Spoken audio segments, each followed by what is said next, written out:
Tonight on NTC News, Hurricane Matthew wreaks havoc in the Caribbean and hits close to home emotionally. We'll have the latest. And DEKALB police are warning people to beware of clowns. We'll tell you why. Also, an NIU professor is chosen to head up the DEKALB school system under a cloud of controversy. NTC News starts now. You're watching NTC News, DeKalb County's only television news source, on the campus of Northern Illinois University and from the Northern Television Center. This is NTC News Tonight. And worries are stretching from the southeast of the country to here on campus. Hello, I'm Mitch Mayer. And I'm Jordan Dene. It's Thursday, October 6th. Thanks for joining. The East Coast is on high alert as Hurricane Matthew barrels toward Florida, Georgia, and South Carolina. The hurricane is a Category 4 with winds that can reach up to 165 miles per hour. CNN reports that the storm has already killed more than 100 people in Haiti and 28 in other Caribbean countries. We spoke to a student with family in the Bahamas who was impacted by the storm. I am pretty nervous. Since yesterday, I was already paranoid. I'm trying to stay as non-emotional as possible, but understanding that all of the reports that I'm hearing with the live stream and not being able to hear from my family, I am, needless to say, very, very, very scared. Residents along the East Coast and Florida are urged to evacuate inland to avoid the destruction that's expected to happen. So how bad will things get? Here's Emery Daines with the latest. Well, things have already gotten pretty bad. There have already been dozens and dozens of deaths in Haiti and the Bahamas, and this storm is not expected to weaken anytime soon. So here we have a track of the expected movement of this throughout the next couple of days. This little orange dot right here shows where it currently is, and we're expected for this to move right along the coast. It's going to be very impacting to places like Florida, Georgia, and South Carolina, and unfortunately this is expected to stay over the water instead of moving inland, and when we have it staying over the water, that is providing for those warm sea surface temperatures, and all that moisture is helping strengthen this. So it's going to be very dangerous, again, moving, just hugging along the coast. Now, to hear more about that track, we'll have more in our weather segment later. Back to you guys. Thanks, Emery. The DeKalb Police Department is warning residents of a potential clown threat in DeKalb area. People dressing up as clowns are scaring children in communities across the country. The so-called clowns are posting threatening messages on social media. DeKalb police were not available this morning to comment on any potential threats to the area. An NIU professor is named the new interim superintendent for the DeKalb school system. Reporter Eduardo Garcia has the story. Thanks, Mitch. District 428 school board members unanimously voted to approve Bradley Hawk as the district interim superintendent. The NIU professor and former Burlington superintendent replaces Doug Moeller, who was placed on paid leave after DeKalb High School principal Michelle Albano asked for an order of protection against Moeller for allegedly stalking her. Hawk was one of two retired superintendents that the school board considered for the job, as none of the current district employees qualified to fill the role. As the interim superintendent, Hawk will be paid $925 per day and up to 100 days of work through June 30th, 2017. Hawk introduced himself to all of the District 428 schools on Wednesday, as he is accompanied by the school board president, Victoria Newport. Thanks, Eduardo. Some major changes are being made to the financial aid process that can affect NIU students. The free application for federal student aid for the 2017 and 2018 school year has moved its start date from January 1st to October 1st. So while our students are barely settled into fall, it seems like we haven't even gotten to midterm of fall 16. The 16-17 school year, we still have students completing 16-17 FAFSAs, and we already have the 17-18 FAFSA available. Students are strongly encouraged to start their FAFSA as soon as possible so they can be eligible for more aid. Now that the FAFSA date has been rolled back to October 1, it's actually asking questions from the tax return that was already filed the prior April. The Department of Education says 95% of tax filers have completed their tax returns by October 1st, which they hope will help make filling out FAFSA much easier. But at the same time, it was a little bit harder because this time I wasn't at home doing it, since this time, we completed October 1st instead of January 1st, I was on my own, but it was relatively easy. NIU's Financial Aid Office has already received over 5,000 FAFSA applications and hope that the applications from current and prospective students doesn't slow down anytime soon. Students can go to the Financial Aid Office at any time to get help with their FAFSA. An event on campus last night put a new spin on the job search. During the Diversity Reverse Career Fair, companies got to approach different student organizations to talk about potential careers. Recruiters say they enjoyed the reverse career experience. Good to kind of get a pulse of kind of the campus and some of the student body in terms of, where they're at in their careers and what they're looking forward to and going into the job market. It was also really good just to network with people and kind of just talk to the students on a real level about some of their aspirations, some of their resumes, where they're at with that, where they're at with internships, things of that nature. So it was just really good to kind of have that engagement. 18 businesses and 22 student organizations participated in the event in the Regency Room of the Holmes Center. A once proud building on campus has now become an eyesore. Katie Brost has more on the story. In July of 2014, NIU broke ground for the rehabilitation of the Stevens Building.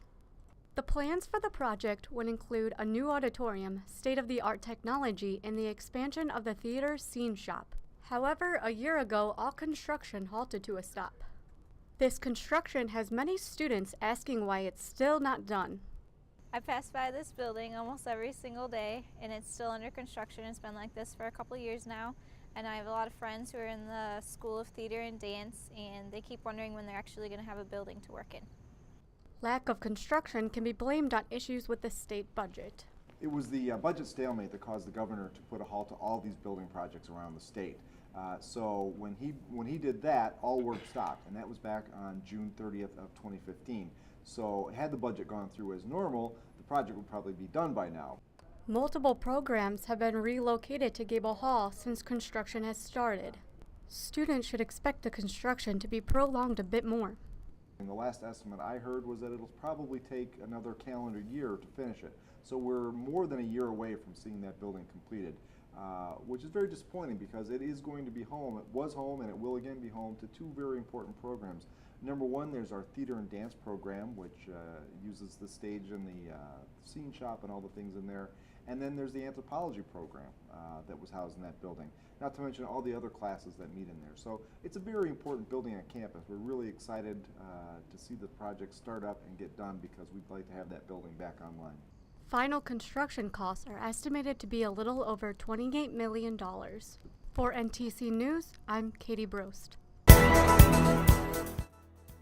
Coming up on NTC News, a big decision on the rules involving early voting. It could affect you. And in case you missed it, we'll take a look at what happened during the VP debate.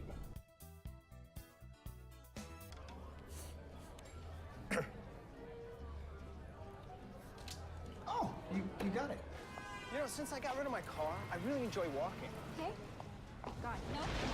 Getting pulled over for buzz driving could cost you around $10,000 in fines, legal fees, and increased insurance rates. Oh, you're home early. You live with your mom? That'll set your game back a few years.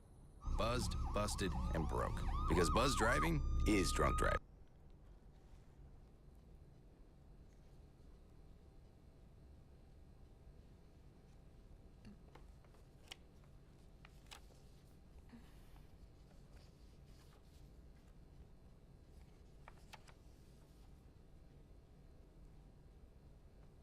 So you're gonna read the state line?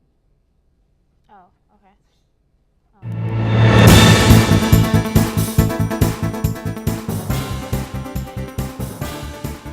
Let's take a look at the news-making headlines across the state of Illinois.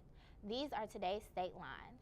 Same-day voter registration is back in Illinois after an appellate court ruling. The court put a temporary stop on a judge's order to ban same-day voter registration. The ruling came after arguments claimed the ban would create an unfair access system for citizens in the less populated areas. DeKalb County is ready for same-day voter registration. If the injunction would stay in place, we will open Sandwich and Kirkland also. Sandwich in the southern end of the county and Kirkland in the northern end of the county to facilitate, all of the voters in DeKalb County that might want to register and vote on Election Day. Early voting opens on campus October 24th at the Holmes Student Center. The vice presidential candidates square off, and a familiar face will be back on the campaign trail. These topics and more top off this week's political pit stop. Here's NTC's Sada Kendor. Thank you. Here's what's going on this week in the world of politics. Vice presidential candidates Mike Pence of the Trump campaign and Tim Kaine of the Clinton campaign took the stage on Tuesday night, and both came to the defense of their campaign partners. The highlights of the debate included a back and forth between the candidates on some of Trump's remarks on immigration. When Donald Trump says women should be punished, or Mexicans are rapists and criminals, or John McCain's not a hero, he is showing you who he is. Senator, you whipped out that Mexican thing again. Kaine also brought up some of the recent allegations related to the Trump Foundation. The Trump Organization is not a nonprofit. It's putting money into Donald Trump's pockets and into the pockets of his children. Pence responded to the allegations by bringing up Clinton's charitable organization. While she was Secretary of State, the Clinton Foundation accepted tens of millions of dollars from foreign governments and foreign donors. Another heated moment came during an exchange over Clinton's email controversy. You don't get to decide the rights and wrongs of this. We have a justice system that does that, and a Republican FBI director did an investigation and concluded. All right, we are moving on now. Senator, if your son or my son handled classified information the way Hillary Clinton did, they'd be court-martialed. This debate is the first and only to be held for the vice presidential candidates before Election Day. Trump is under fire this week after reports show he could have avoided paying taxes for almost 2 decades. The New York Times says that Trump declared a loss of over $900 million on his 1995 tax return. The report finds that this loss could allow Trump to legally avoid paying federal income taxes for up to 18 years. Trump and Clinton both had opportunities to respond to the controversy. It's my job to minimize the overall tax burden to the greatest extent possible. Now, while millions of American families, including mine and yours, were working hard, paying our fair share, it seems he was contributing nothing to our nation. Trump has yet to release his complete tax returns. Sources say that former Vice President Al Gore will be campaigning for Clinton in upcoming weeks. This move has been seen by some as a way for Democrats to appeal to millennials. Polls show Clinton's recent support among millennials has been slipping, with a number in this demographic moving toward third-party candidates. Election Day is fast approaching, and remember, the deadline to register to vote in Illinois is on October 11th. Thanks for taking a stop with us for this week's Political Pit Stop. I'm Sata Kendor. See you soon. Thanks, Sata. The next presidential debate will take place this Sunday, October 9th. DeKalb County's 2017 fiscal budget is $51 million larger than this year's, but that doesn't mean there won't be job cuts. The county board itself says it might be losing 9 full-time and 5 part-time positions. The county sheriff office is also directly affected. They are forced to cut staffing costs by $275,000, which means a loss of up to 3 deputies. Lowe's Home Improvement is branching out to help students at Jefferson Elementary School. The school accepted donation of $2,500 from Lowe's. In addition to the money, more than 200 man-hours were put into installing improvements in the school. The upgrades include window shades, picnic tables for outdoor lunches, and a new sound system for the gym. Store manager Rick Hall says the donation was a part of the Lowe's Heroes Initiative. Time now for a quick look at weather. Emery Daines has a look at what's ahead for the weekend. Well, today it's been pretty rainy out there, so luckily good news for this weekend. We are going to see some sunshine. Now today it's been pretty gloomy out there. Temperatures did reach up into the 70s, but it mostly just felt humid out there. I know my hair got messed up from all the humidity, and you might have been outside today, and if so, could have gotten rained on. Hopefully you had an umbrella though, but we are going to be expecting some rain over the next couple of days, at least tonight and into tomorrow, so make sure you get your umbrella out, especially if you got rained on. Don't want that to happen again. So let's take a look at the larger scale. For here in DeKalb, again, this low pressure is going to be coming towards our area, bringing some rain, but what we want to focus on again is that Hurricane Matthew. It currently is over here, and it's going to be moving up along the coast, over the next few days. That's definitely going to be bringing some strong winds, lots of devastation, hopefully no more deaths, but definitely can't rule anything out. It's still a Category 4 hurricane, and it's expected to be so over the next day. So it's into tomorrow, that'll be near the coast, and then into Saturday, it'll continue to stay near that coastline and up near the Carolinas. So definitely a lot going on there. But for here in DeKalb, completely different weather story this weekend. We'll be seeing this high pressure system build into our area, so we'll be having sunnier skies but colder conditions as a cold front will go through our area on Friday. So let's take it back to tonight. For here in DeKalb, likely see some showers and thunderstorms. Overnight low of 61 degrees. It'll be pretty breezy out there. Winds gusting to about 20 miles per hour, so just bring a jacket with you. And then into tomorrow, we'll see temperatures near 65, another chance of showers. And as that front goes through, that cold front, we do see that wind shift from the southwest, which is what that bringing that warmer, moist air, and now we'll change to the northwest, which is going to be funneling down that colder air. So we'll see that temperature change a lot in our overnight temperature. Friday night, overnight of 42 degrees, so definitely a lot cooler, and those winds are starting to die down, but again, coming out of the north, so a little bit cooler conditions. Now let's take a look at our 7-day forecast. We do again, luckily, see some sunshine this weekend, so on Friday we could see some rain, but then going into the weekend, sunnier skies and temperatures getting up near 70 degrees again, but our overnight lows are going to be a little chilly, so if you have to go out overnight, definitely bring a jacket with you. So enjoy the sunshine this weekend. That's all for weather. Let's send it back to the desk. Thanks again, Emery. Next on NTC News, we'll find out about the ALICE program and why it can keep you safe. And NTC Sports brings you the NIU matchup against Western Michigan this Saturday. Wow, these are really good. You act surprised.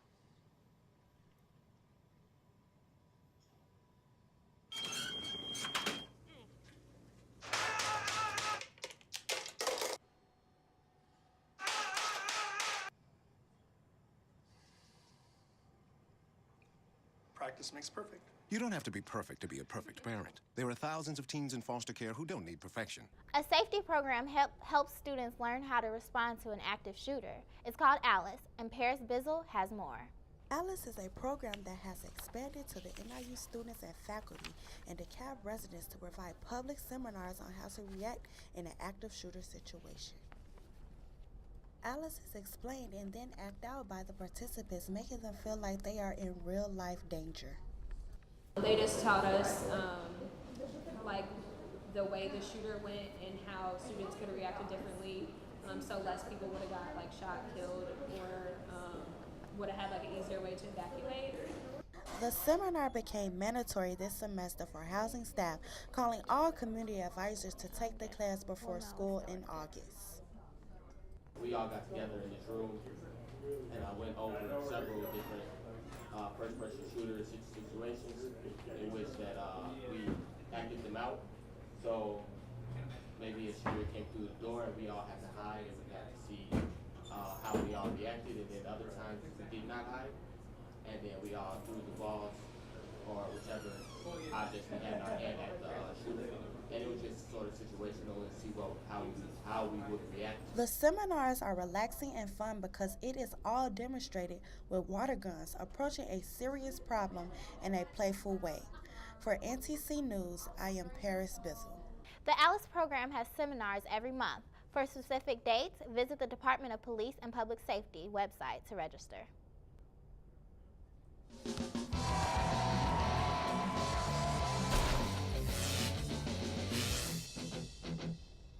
Now here's Alex Rodriguez with sports. Hello everyone, and welcome to NTC Sports. I'm Alex Rodriguez. Today, a do-or-die game in New York to see who is coming to take on the Cubs. We preview the exciting weekend ahead for women's volleyball, and we have a one-on-one with the NIU quarterback, Anthony Maddie, who is already standing out as a leader of the pack. The Huskies will look to go streaking on Saturday as they roll into Kalamazoo to face the 25th ranked Western Michigan Broncos. This looks to be an early battle for the MAC West crown if the Huskies are looking to go back to Detroit in December. On the offensive side of the ball, Western Michigan has dangerous weapons, including wide receiver Corey Davis, who is the MAC leader in receiving yards. The running back duo of Jarvian Franklin and Jamari Bogan, and senior quarterback Zach Terrell, who leads Western Michigan in all passing yards. Catch the game on CBS Sports Network at 5:30 to cheer on our Huskies. NIU football's breakout player, Anthony Maddie's dream of being a Division I quarterback is finally true. His poise under pressure and big-time play making are just some of the reasons he's becoming a leader of the pack. Reporter TJ Hopkins has more with the quarterback.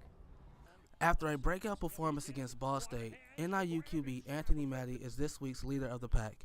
After sparking a near comeback against Western Illinois, Maddie earned his first career start against Ball State, and Maddie did not let the chance pass him up. He set career highs against Ball State.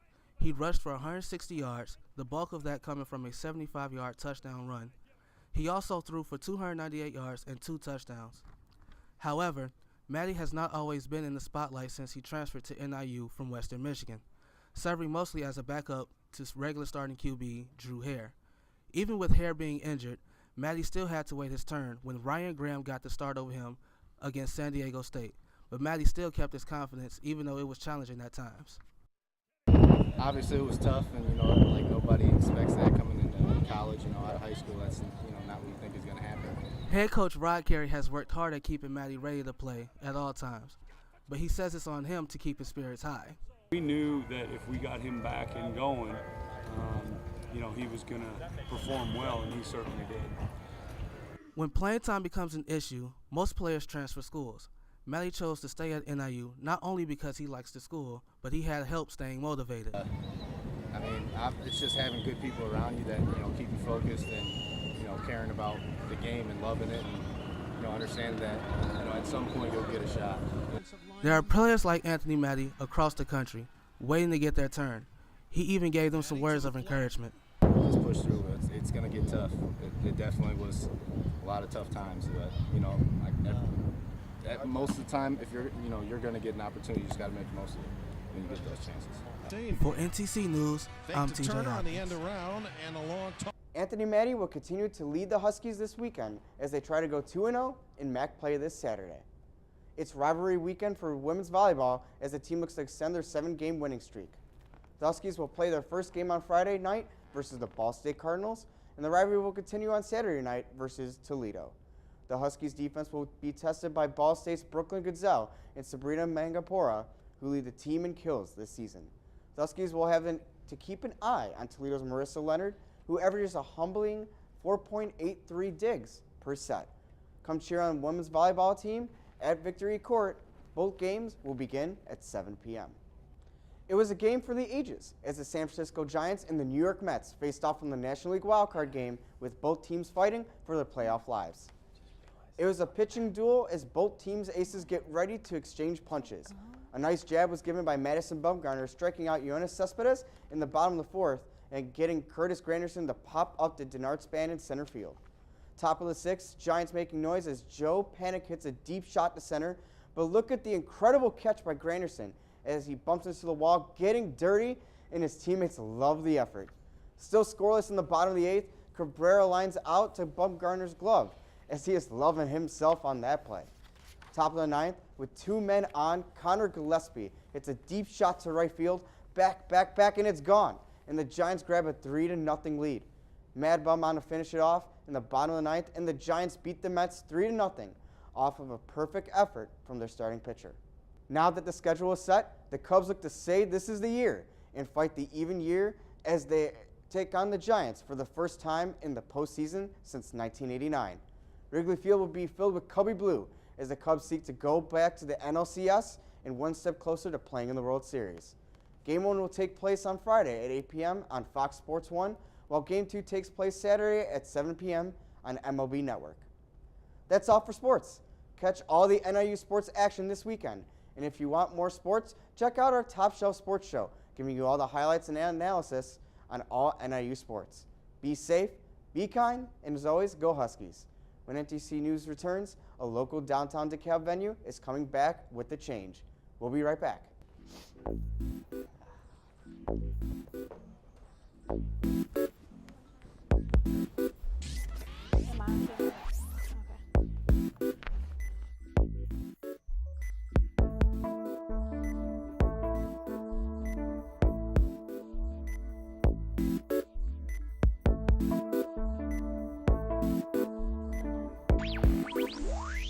NIU students and DeKalb residents once knew it as the House Cafe, but now the iconic downtown DeKalb building is undergoing some changes. Reporter Eduardo Garcia tells us more.